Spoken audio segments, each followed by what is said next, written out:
तो पिछले एपिसोड में हमने देखा था कि वे जुआंग को चोट पहुंचाने की वजह से यांग काई को सीनियर काओ का सामना करना पड़ता है, जो कि एनफोर्समेंट हॉल के इंचार्ज थे। इसलिए अपनी पोजीशन का गलत फायदा उठाते हुए वो वे जुआंग का सपोर्ट करके यांग काई और उसके साथियों को प्रिजन में डलवा देते हैं। इस बारे में जब हमारी सीनियर सिस्टर जिया को पता लगता है तो वो एल्डर मैंग के पास पहुंच जाती है यांग काई को बचाने की फरमाइश लेकर। पहले तो एल्डर मैंग इस बात के लिए मना कर रहे थे, लेकिन फिर सीनियर सिस्टर जिया के ये बताने पर कि यांग काई उनकी हेल्प कर सकता है आने वाले टूर्नामेंट में, तो वो यांग काई को बचाने के लिए वहाँ से चले जाते हैं। इसके अलावा हमें दूसरी तरफ सोमो की सिस्टर को दिखाते हैं। उसे भी इस मामले के बारे में पता लग गया था और वो भी काफी गुस्से में वहाँ से रवाना हो जाती है। दूसरी तरफ फॉरेस्ट प्रिजन के अंदर सीनियर चाओ ने 2 गुंडे भेजे थे यांग काई को जान से मारने के लिए। वो कायन रियाल्म की 8th और 9th लेवल पे थे, इसलिए उनके साथ फाइट करना यांग काई पर भारी पड़ रहा था और उसमें सीनियर चाओ भी कोई मौका नहीं छोड़ते अपना हाथ साफ करने का। इस पार्ट की स्टार्टिंग में हमें यांग काई को दिखाते हैं, जो उन तीनों को अपने खिलाफ देखकर यही सोच रहा था कि इनसे कैसे निपटा जाए। तभी सामने से सीनियर चाओ कहते हैं कि तुमने सोचा भी कैसे कि तुम हमारे खिलाफ फाइट कर सकते हो। ये बोलने के बाद वो फिर से अपने दोनों चमचों को आगे भेज देते हैं यांग काई की कुटाई करने के लिए।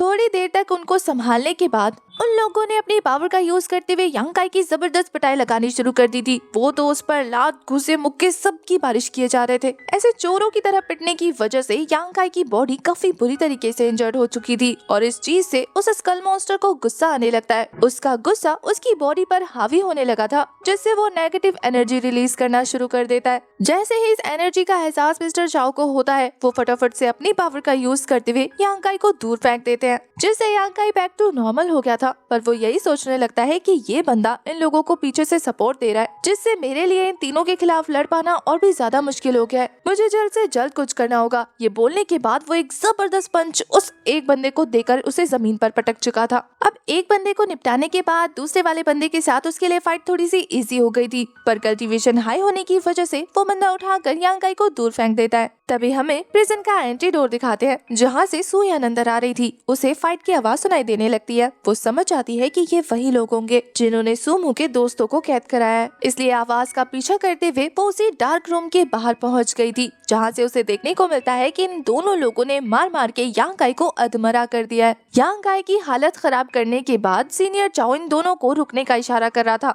क्योंकि वे जुआंग ने जो इन्हें ऑर्डर दिया था कि उसे जान से मत मारना, उसे जान से वो खुद मारेगा। यहाँ ये दोनों चमचे अपने सीनियर की बात सुनने के बाद यांग काई की पिटाई लगाना बंद कर देते हैं। उनमें से एक बंदे को, जिससे यांग काई ने एक जबरदस्त पंच मारा था, वो कहता है कि ये बंदा कौन है, इसने मेरे जबड़े पे इतनी तेज की मुक्का मारा है ना कि मेरा दांत हिलने लगा है। दूसरा वाला बंदा कह रहा था कि क्या बात कर रहे हो, तुम्हें पता है मेरे साथ क्या हुआ? अगर मैं इसके अटैक को डॉच नहीं करता ना तो मेरे तो बाप बनने की शक्ति चली जाती, मेरे साथ साथ मेरे जनरेशन का भी एंड हो जाता। इधर उनके बातों के बीच में हमें यांग काई की बॉडी से एक रेड एनर्जी रिलीज होते हुए दिखाई देती है, पर फिलहाल इन तीनों में से कोई भी उस चीज को नोटिस नहीं करता। यहाँ अपने दोनों चमचों की बातें सुनने के बाद सीनियर चाओ कह रहे थे कि आखिर एक कायन रियाल्म का बंदा इतना क्रूअल कैसे हो सकता है। वो तीनों तो अपना अपना काम निपटाने के बाद वहाँ से निकलने की कर रहे थे, पर यहीं हमें यांग काई को दिखाते हैं, जिसकी बॉडी में वो रेड ऑला चारों तरफ से फैल चुका था और अब तो उसकी आंखों का कलर भी चेंज हो जाता है। वो काफी ज्यादा खतरनाक लग रहा था। उसका ये मॉन्स्टर वाला लुक देखने के बाद ये तीनों डर जाते हैं। वो तो सोच रहे थे कि क्या ये इंसान है भी?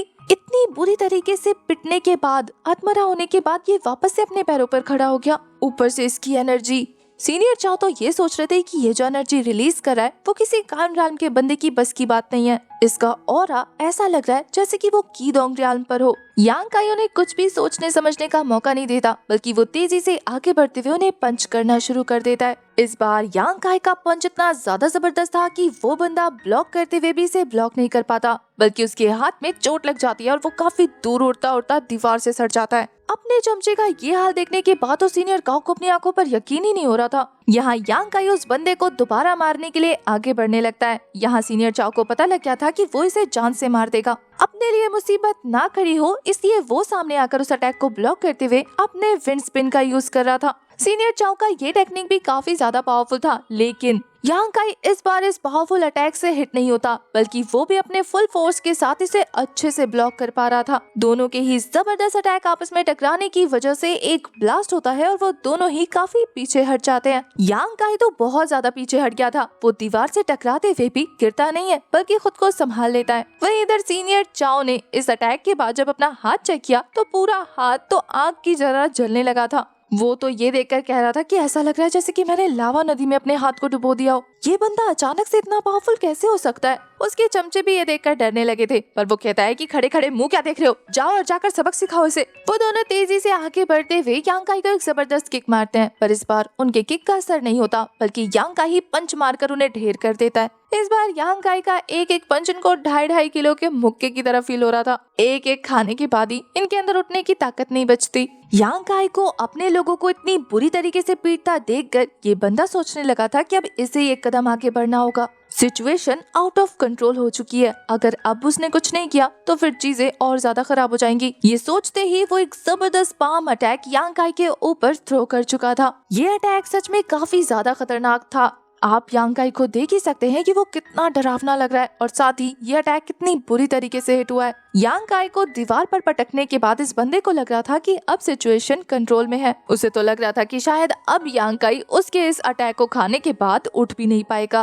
पर तभी वो एक डरावने मॉन्स्टर की तरह उन सभी पर रोर करने लग गया था। ये देखकर तो उन्हें अपनी आंखों पर यकीन नहीं होता, उनका तो मुंह खुल के रह जाता है। यांग काई यहाँ किसी ज़ॉम्बी की तरह बिहेव कर रहा था, अपनी हड्डियों को चटकाते हुए एक अजीब से वॉक के साथ क्रीपी स्माइल करते हुए वो उनकी तरफ तेजी से बढ़ रहा था। वो तीनों के तीनों डर से कांपने लगते हैं कि ये फिर से आ गया। यांग काई को अपने और पास आता देखकर इन तीनों में से किसी को समझ नहीं आता कि क्या करना है। वो तो पूछ रहे थे कि सीनियर ब्रदर हमें क्या करना चाहिए। वो कहता है कि क्या करना चाहिए, जब तक ये मर नहीं जाता तब तक इससे लड़ना होगा। ये पूरी तरह से पागल हो गया है। इधर यांग काई के अटैक करने से पहले ही कोई उस डोर को फ्रीज करके तोड़ देता है, और ये काम और किसी का नहीं बल्कि सीनियर सुयान का था, जिसे वहाँ देखने के बाद तो ये तीनों भी बहुत ज्यादा हैरान रह जाते हैं, क्योंकि इन्हें तो उम्मीद ही नहीं थी कि ये यहाँ आएगी यांग काई के लिए। सुयान सीधा यांग काई के पास पहुंचकर उसकी नेगेटिव एनर्जी को सप्रेस करने लगती है। थोड़ी देर यांग की बॉडी में अपनी यिन एनर्जी ट्रांसफर करने के बाद वो पूरी तरह से उसकी बॉडी से नेगेटिव एनर्जी को बाहर निकालने में कामयाब हो गई थी, पर इस प्रोसेस को करते हुए वो समझ जाती है कि यांग काई इतनी बुरी तरीके से इंजर्ड है, लेकिन फिर भी खुद की बॉडी को फोर्स कर रहा है फाइट करने के लिए। उसका ये जज्बा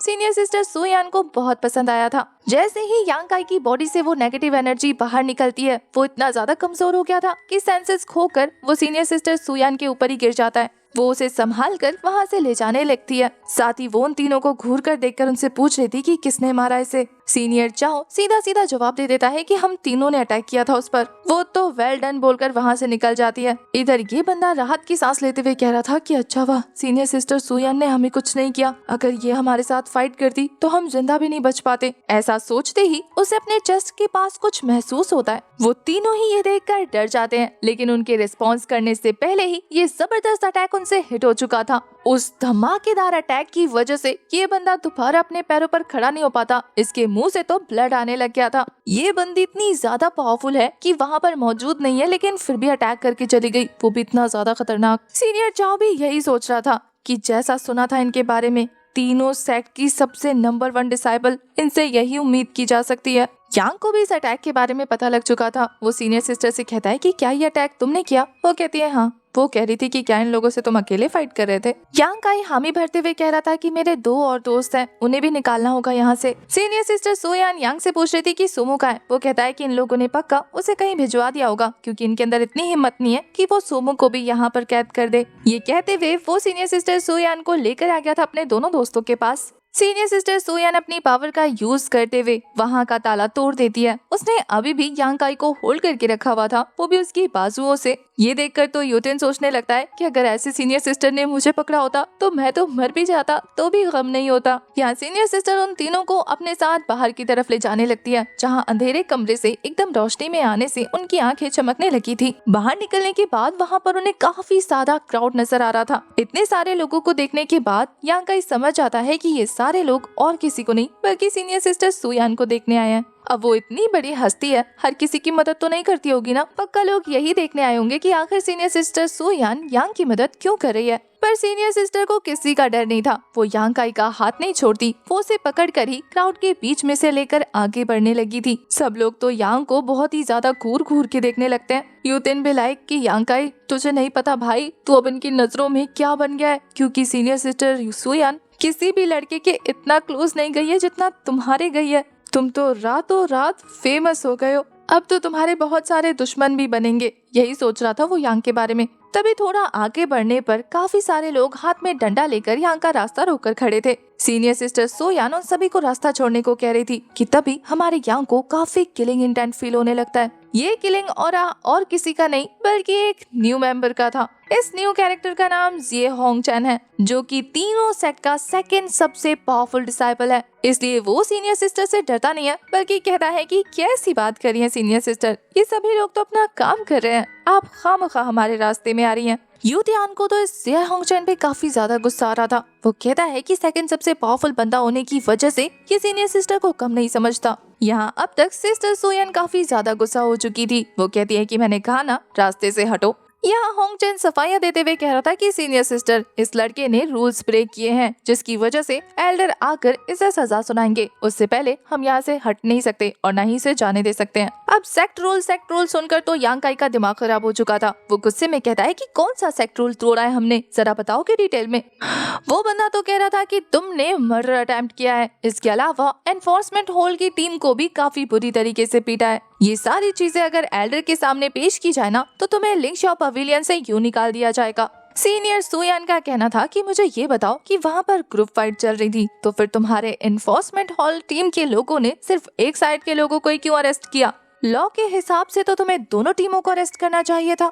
तो अब जरा रूल के हिसाब से मुझे ये बताओ कि बाकी सारे लोग कहाँ हैं? ये बंदा तो डर के मारे अपने मन में सोचने लगता है कि कौन ग्रैंड एल्डर के ग्रैंडसन को अरेस्ट करेगा। उसे रिस्पॉन्स ना करता देखकर सीनियर सिस्टर सुयान कहती है कि अगर इन लोगों ने मर्डर अटेम्प्ट किया है तो वो बंदा सीरियसली इंजर्ड होगा ना। कहाँ है वो बंदा? उस बंदे को हिचकता देखकर और कोई जवाब ना देता देखकर सीनियर सिस्टर चिल्लाते हुए कहती है कि मुझे ये बताओ कि वो बस एक छोटी सी खरोच थी। अगर तुम लोग खरोच को भी मर्डर में काउंट करने लगे हो तो फिर तो तुम्हें पूरे लिंगशाओ पवेलियन के एक एक डिसाइपल को अरेस्ट करना होगा, क्योंकि सारे डिसाइपल ने एक दूसरे को चैलेंज करते हुए हर्ट करने की कोशिश तो जरूर की होगी ना। ये सुनकर तो वहाँ मौजूद सभी की सिट्टी पिट्टी गुल हो जाती है, क्योंकि बात अब उनके रेपुटेशन पर भी आ गई थी ना। अब वो लोग भी फंस जाते, क्योंकि क्या पता ये बंदा यांग काई को अरेस्ट करने के लिए उन सभी को भी अरेस्ट कर ले। यहाँ सीनियर सिस्टर की ऐसी बातें सुनने के बाद ये बंदा नर्वस होते हुए यही सोच रहा था कि इस लड़की को तो मुझसे भी ज्यादा पता है। यहाँ सीनियर सिस्टर कहती है कि रहा सवाल पनिशमेंट देने का और साथ ही इन्फोर्समेंट टीम की लॉ का, तो तुम लोग सिर्फ उन्हीं की रिस्पेक्ट करते हो जिनके पास पावर है। तुम लोग उसी को सजा देते हो जिसे सजा देने के लिए तुम लोगों को कहा जाता है। ये इन्फोर्समेंट हॉल असल में कुछ लोगों के पावर ग्रैब करने का एक जरिया बन चुका है, इसलिए लॉ और जस्टिस की बात तो मेरे सामने ना ही करो तो बेहतर होगा। ये सुनने के बाद तो उस बंदे को काफी बड़ा झटका लगा था। साथ ही उसे सीनियर सिस्टर सुयान पर गुस्सा भी आने लग जाता है जब सीनियर सिस्टर उन सभी को पपेट कहती है। वो तो उन्हें धमकी देते हुए कह रही थी कि बाद में मुझे ब्लेम मत करना, इसलिए अभी तुम्हें वार्निंग दे रही हूँ कि मेरे रास्ते से हट जाओ। अब ये डायरेक्ट धमकी सुनने के बाद ये बंदा कह रहा था कि क्या अब आप हमें धमकी देंगी। यहाँ ये बंदा बातों बातों में सभी के सामने ये एक्सेप्ट कर लेता है कि वो सीनियर सिस्टर सुयान को पसंद करता है, पर वो उसे जरा भी भाव नहीं देती। ये बात सुनकर सीनियर सिस्टर गुस्सा होते हुए कहती है कि अपनी जबान संभाल के बात करो। यांग काई को भी ये सुनकर हंसी आ रही थी कि ये बंदा इसके लिए फीलिंग्स रखता है। उसका गुस्सा, उसकी नफरत साफ देखी जा सकती थी। वो कहता है कि आखिर आप इस कमीने के साथ क्यों खड़ी हैं, जबकि ये किसी भी पोजीशन को होल्ड नहीं करता। सीनियर सिस्टर उसे चुप कराते हुए कह रही थी कि तुम्हें खुद पता है कि कौन सही है और कौन गलत, खुद से पूछो। अब तक ये बंदा काफी ज्यादा चिढ़ चुका था, इसलिए वो यांग से कहता है कि सामने आ। यांग के सामने आने पर वो कहता है कि चुपचाप सेल में वापस लौट जा, वरना जो चीजें अभी हो रही हैं उससे ज्यादा ट्रबल खड़ा हो जाएगा। सब कुछ तुझसे शुरू हुआ है तो तू ही खत्म कर। अब ये सुनकर तो यांग काई समझ गया था कि इसका खून खोलने लगा है इसे सीनियर सिस्टर सुयान के साथ देखकर। तो वो काफी ज्यादा घायल होने की एक्टिंग करते हुए सीनियर के कंधे पे हाथ रखते हुए कह रहा था कि सीनियर सिस्टर मेरे लिए यहाँ पर सबके सामने खड़ी हैं, मैं उन्हें ऐसे छोड़कर बिल्कुल नहीं जाऊंगा। अब उन दोनों की क्लोजनेस देखकर तो इस बंदे का गुस्सा 7वें आसमान पर पहुंच गया था और यूतिन भी लाइक, भाई तूने क्या किया, अब तीनों सेक्ट के मेल डिसाइपल्स तेरे खून के प्यासे हो जाएंगे। इधर यांग काई उस बंदे का खून खौलाते हुए हमारी सीनियर सिस्टर से कह रहा था कि आप भी यही चाहती है ना कि मैं आपके साथ खड़ा रहूं। सीनियर सिस्टर को पता था कि ये बंदा और सामने वाले बंदे को गुस्सा दिलाने की कोशिश कर रहा है, लेकिन वो कहती है कि मैं तुम्हें इतनी आसानी से